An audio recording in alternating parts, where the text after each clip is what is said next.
It is day 93 of the Iran war, still no deal signed, and now Israel just blew up the Lebanon component. The weekend was basically the U.S. and the Iran continuing to trade draft messages, edits, counterproposals, language adjustments, no announcement, no signature, just raining crap, just like it is here in Calgary.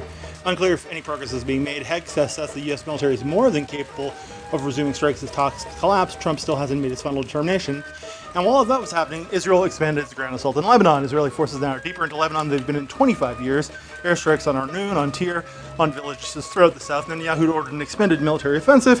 The ceasefire that was announced April 15th and extended May 15th has been, well, shattered. This matters for the Iran deal because the MOU, as drafted, and Axios has the detailed term that includes a provision that the war between Israel and Hezbollah would end. That provision is in the document. Iran has insisted the deal must cover all fronts to include Lebanon. Trump told Netanyahu supports Israel's freedom of actions on all fronts, including Lebanon. And that's a quote. These two positions cannot coexist in the same memorandum of understanding. If the deal requires the Lebanon war to end and Israel just expanded its ground offensive to Lebanon, the Lebanon provision either has to be removed from the MOU or Netanyahu has to stop fucking around.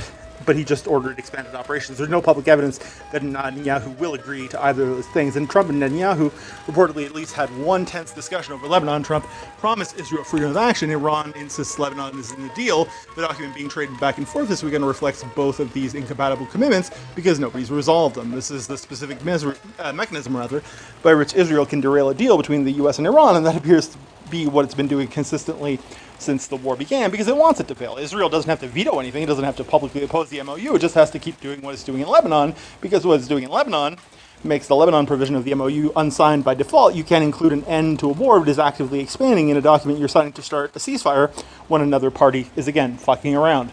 93 days, U.S. and Iran trading drafts. Israel deeper in Lebanon than in 25 years. Trump hasn't decided. Hegseth says ready to strike.